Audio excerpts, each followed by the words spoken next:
Bienvenidos a nuestra primera clase sobre la Biblia. Me alegro que te hayas unido a nosotros. Si no has visto el video de introducción, te animo a que pongas pausa a este video y veas el otro primero. Te dará una guía para las próximas 6 semanas.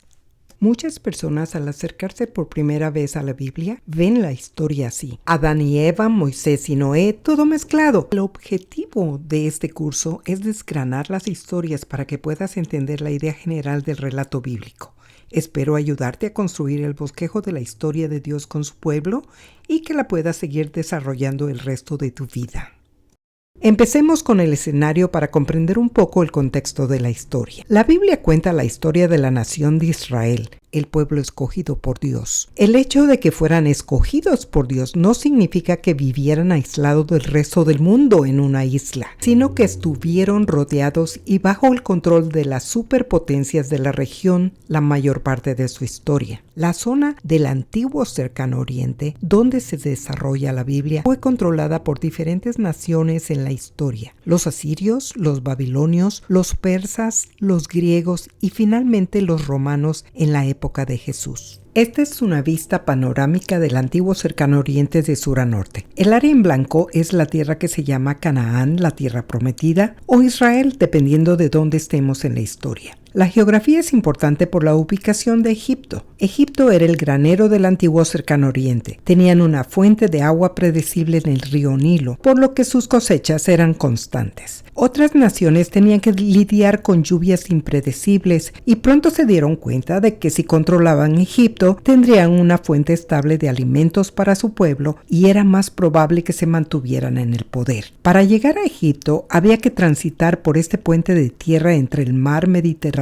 en el oeste y el desierto en el este. Esta tierra se convirtió en una supercarretera entre Egipto y el resto del mundo, y aquí es donde se desarrolla la historia de Dios. Comencemos con Génesis capítulo 1. Dios en el principio creó los cielos y la tierra, y dijo Dios que exista la luz, y la luz llegó a existir. Dios consideró que la luz era buena. A la luz la llamó día, y a las tinieblas noche, y vino la noche y llegó la mañana. Ese fue el primer día. Estoy segura que estos versículos resultan conocidos para muchos de ustedes. La historia de la creación contada en Génesis 1 sigue este patrón. Dios dijo que existiera algo y existió. Dios dijo que lo que había creado era bueno. Hubo noche y mañana, y se le dio un número al día. Primero se creó la luz, luego la tierra y el mar, el sol, la luna y las estrellas, luego los animales y finalmente los seres humanos. Cuando los seres humanos fueron creados, Dios dijo que era muy bueno. La humanidad fue el punto culminante de la creación. Génesis 1 se lee como un credo majestuoso, una declaración de fe, y esto nos ayuda a entender su propósito teológico. Génesis 1 es la respuesta a las historias de la creación de las naciones circundantes. Cada nación tenía sus mitos de la creación. Uno de ellos era algo así. Hubo una gran batalla cósmica entre el dios Marduk y la diosa Tiamat. Marduk conquistó a Tiamat y cortó su cuerpo en dos. La mitad superior del cuerpo de Tiamat se convirtió en los cielos y la mitad inferior en la tierra, los ríos y los animales. El resto de los dioses trabajaron en los campos, pero empezaron a quejarse de todo el trabajo.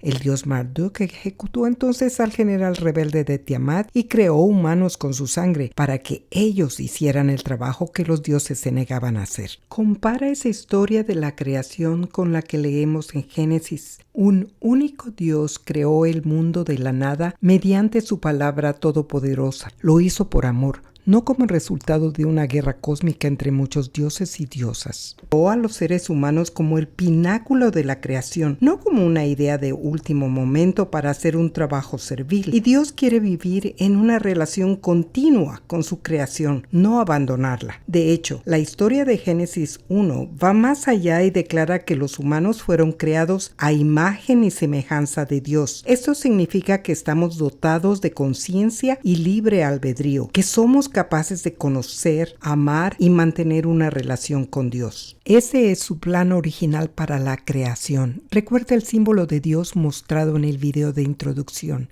Dios creó el orden a partir del caos y a los seres humanos para que colaboren con él mientras sigue gobernando. Los humanos debemos vivir con los brazos levantados en señal de alabanza, guiados por las normas de Dios, sirviéndole mediante el servicio a los demás. Y en una familia unida sin fronteras de raza, etnia, género, posición o situación.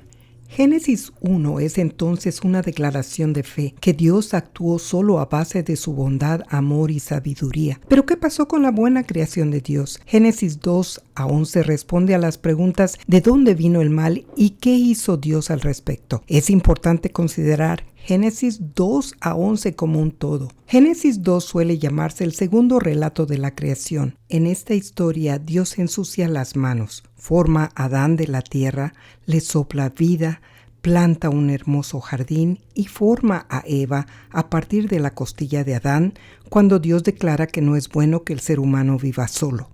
Dios dio a Adán y Eva una vida de abundancia, con una advertencia, como leemos en Génesis 2. Pero el Señor Dios le advirtió: puedes comer libremente del fruto de cualquier árbol del huerto, excepto del árbol del conocimiento del bien y del mal. Si comes de su fruto, sin duda morirás. En este relato de la creación, a los humanos se les da a elegir: confiar en Dios y su sabiduría para vivir, o decidir definir el bien y el mal por nosotros mismos. Lo que nos lleva a la gran pregunta: ¿cómo responderán los humanos a la bondad, el amor y la sabiduría de Dios? Encontramos la respuesta en Génesis 3 a 11. Los humanos respondieron con rebeldía e ingratitud. Al leer estas historias surge un ciclo: el ciclo del pecado, del juicio y, sobre todo, de la gracia. Génesis 3 es la historia de la caída. Adán y Eva fueron tentados en el jardín del Edén y empezaron a dudar de que Dios fuera un Dios de abundancia y de que tuviera en cuenta sus intereses. Así que tomaron cartas en el asunto para definir el bien y el mal en sus propios términos, no en los de Dios. Comieron del fruto del árbol de la ciencia del bien y del mal. Esta rebelión, este pecado, conduce al juicio de la muerte, pero en la misericordia de Dios permitió que Adán y Eva siguieran viviendo y perpetuaran la raza humana. Dios incluso vistió a Adán y Eva cuando fueron desterrados del jardín. La vida ahora comienza a girar fuera de control. En Génesis 4 leemos la historia de los hermanos Caín y Abel. Abel estaba celoso de la relación de Caín con Dios, así que asesinó a su hermano. El juicio por el asesinato es la expulsión de la familia, pero en su misericordia Dios puso una marca en Caín que lo protegió de ser asesinado. En Génesis 6 leemos una historia disparatada sobre los hijos de Dios casándose con las hijas de los hombres. Los eruditos bíblicos no están muy seguros de cómo interpretar esto, pero parece que una ruptura cósmica entre el cielo y la tierra está desmoronando el mundo. Dios, frustrado, quiso empezar la creación de nuevo y envió el diluvio como juicio, pero llamó a Noé para que construyera un arca, salvara un remanente de personas y reiniciar la creación. El pecado fue la confusión cósmica. El juicio fue el diluvio. Dios salvó a Noé y su familia por su gracia. Génesis 11 completa esta espiral de pecado cuando el pueblo trató de construir la Torre de Babel en un intento orgulloso de alcanzar los cielos para demostrar que eran tan poderosos como Dios. El juicio de Dios fue confundir sus lenguas para que se dispersaran y no pudieran cooperar juntos. Pero en la gracia de Dios llamó a Abraham y a Sara. Esta es una historia de cómo se rompen todas nuestras relaciones. La relación entre Dios y los humanos, entre hombres y mujeres, entre hermanos, entre el cielo y la tierra, entre nación y nación. Todo esto nos lleva a la llamada de Abraham y al inicio del gran proyecto de rescate de Dios. Después de que todo se rompiera, Dios vino a arreglar las cosas cuando llamó a Abraham y a Sara para que se trasladaran de su familia en Ur de los Caldeos a Canaán. Leamos Génesis 12. El Señor le dijo a Abraham: deja tu tierra, tus parientes y la casa de tu padre, y vete a la tierra que te mostraré. Haré de ti una nación grande y te bendeciré, haré famoso tu nombre y serás una bendición. Este es el pacto con Abraham. Un pacto es un contrato entre Dios y su pueblo. Es una forma de definir una relación. Este pacto está lleno de promesas para el futuro. Dios le ha prometido a Abraham tierra, descendencia y que será una bendición para las naciones. Abraham puede entender la promesa de tierra e hijos, pero Abraham y sus descendientes lucharán con lo que significa ser una bendición para las naciones. Obsérvese que este pacto es unilateral. Dios no le pide a Abraham o a su descendencia que haga nada para ganarse la tierra. Todo el impulso de este pacto viene de Dios. Este pacto es un compromiso divino de Dios con su nuevo pueblo elegido. Lo que sigue en el Génesis son historias de confianza y lucha. Abraham y su esposa Sara y luego sus hijos y nietos luchan por seguir a Dios fielmente y a menudo tropiezan en el camino. Abraham y Sara trataron de vivir las promesas de la alianza. A menudo tuvieron la tentación de tratar de resolver el problema de los hijos, ya que Sara es posmenopáusica, por lo tanto, estéril. Abraham trató de resolver el problema permitiendo que su herencia fuera para su mano derecha, Eliezer. Esta era una solución legal al problema de no tener herederos, pero Dios dijo, no, tendrás un hijo de tu propio cuerpo. Entonces Sara trató de resolver el problema ofreciendo a su sierva Agar a Abraham para que se acostara con ella y con suerte concibiera un hijo. Abraham aceptó, se acostó con Agar y luego nació Ismael. Ahora la pregunta era, ¿pasará la promesa por Ismael? Dios responde de nuevo que no. Sara tendrá el bebé de Abraham.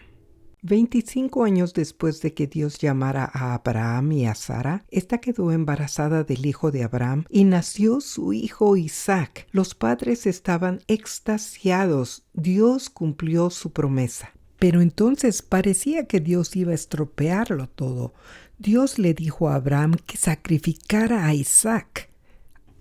Toma a tu hijo, tu único hijo, Isaac, a quien tanto amas. Hay que preguntarse si Dios va a hacer volar todo el proyecto por sí mismo. Abraham demostró su fe en Dios y llevó a Isaac a una montaña con la intención de sacrificar a su hijo. Pero en el último momento, Dios detuvo a Abraham y sustituyó a Isaac por un carnero. Isaac se salvó y la historia continuó a través de él. Isaac creció y se casó con Rebeca. Rebeca también tuvo problemas de fertilidad, pero finalmente quedó embarazada de 2 niños gemelos, Jacob y Esaú.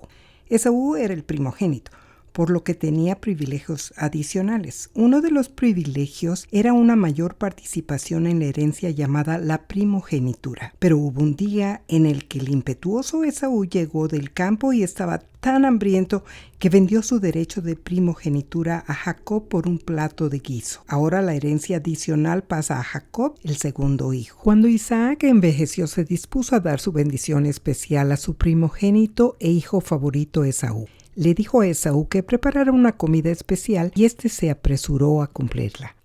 Pero Rebeca escuchó la conversación entre Isaac y Esaú y se apresuró a preparar una comida y a disfrazar a Jacob, su hijo favorito. De este modo, Jacob podría servir a su padre la comida y recibir la bendición especial en lugar de su hermano Esaú. El engaño funcionó y Jacob recibió la bendición especial que estaba destinada a Esaú para añadirla a la primogenitura que Esaú ya le había dado a Jacob.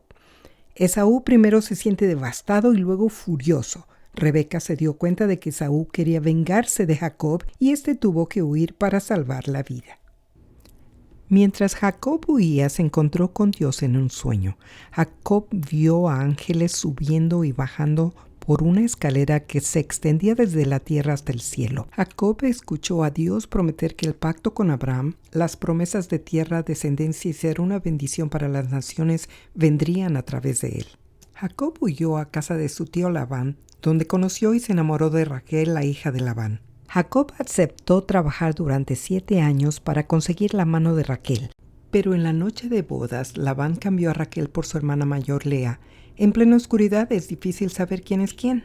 Furioso por haber sido engañado, Jacob exigió a Raquel como su novia. Labán aceptó dar a Raquel a Jacob como su segunda esposa si éste trabajaba otros 7 años. Así que una semana después se celebró otra fiesta de bodas y Jacob se casó con Raquel. ¿Puedes imaginar la rivalidad entre las 2 hermanas sobre quién era la esposa favorita Cada hermana trató de tener más bebés que la otra, dando a su marido Jacob una de sus propias doncellas, así que Jacob terminó con 4 esposas. Jacob estableció una familia de 12 hijos y una hija, haciéndose rico en el camino debido a su duro trabajo y a la astuta cría de ganado. Jacob y toda su familia volvieron finalmente a casa después de 20 años, donde Jacob y Esaú se reconciliaron. En este punto de la historia, la atención se centra en los 12 hijos de Jacob, especialmente en su hijo favorito José. José era el hijo favorito de Jacob porque su madre era Raquel, la esposa favorita de Jacob. Pero José era un muchacho chismoso y engreído, con poca comprensión de cómo sus pensamientos y sueños afectaban a sus hermanos mayores. Finalmente, los hermanos resolvieron el problema del muchacho José, vendiéndolo como esclavo en Egipto. José aterrizó en la casa de Potifar, uno de los funcionarios del faraón. Allí empezó a madurar y se le dieron cada vez más responsabilidades. Fue acusado de intento de violación por la mujer de Potifar y encarcelado. Mientras estaba en la cárcel, Dios ayudó a José a interpretar los sueños primero de sus compañeros de prisión y luego incluso del propio faraón. Gracias a ello, José ascendió de rango hasta convertirse en el segundo hombre más poderoso de Egipto, con solo el faraón por encima de él. La hambruna se apoderó de la familia de José en Canaán y viajó a Egipto en busca de alimentos. Recordemos que Egipto era el granero del antiguo cercano oriente. José reconoció a sus hermanos, aunque ellos no. José puso a prueba a sus hermanos varias veces para ver si habían cambiado desde que lo vendieron como esclavo años atrás, antes de darse a conocer a ellos finalmente. Nos damos cuenta de que José había madurado hasta convertirse en un hombre fiel que había aprendido la perspectiva de Dios. Ustedes quisieron hacerme daño, pero Dios cambió todo para bien. Jacob y toda su familia se trasladaron a Egipto para superar la hambruna y al final del libro de Génesis se establecieron en la tierra de Gosén. Comenzando con las historias de la creación, hemos aprendido sobre el pecado y cómo Dios planeó lidiar con nuestro pecado a través de Abraham y sus descendientes. Los descendientes de Abraham se han trasladado de Canaán a Egipto, donde los dejaremos hasta la próxima vez. Algunas conclusiones importantes. La creación de Dios es buena. Los seres humanos lo estropearon y Dios prometió rescatarnos. El plan redentor de Dios pasa por Abraham. Abraham no merecía ni se ganó el llamado. No era más justo ni tenía mayor potencial de liderazgo. Dios lo llamó simplemente porque amaba a Abraham. Dios quiere estar en relación con su pueblo y hace un pacto para guiar esa relación. El pacto con Abraham prometió tierra, descendencia y que Abraham sería una bendición para las naciones. Los patriarcas y las matriarcas no eran perfectos, pero Dios siguió cuidando de ellos tanto si eran fieles como si luchaban por seguir la voluntad de Dios. Si quieres conocer más detalles sobre el Génesis, te animo a que consultes los recursos adicionales que tienen sugerencias de lectura y estudio. Gracias por acompañarnos. La próxima vez pasaremos al libro del Éxodo y a la historia más importante del Antiguo Testamento. Hasta entonces, mantengan la fe.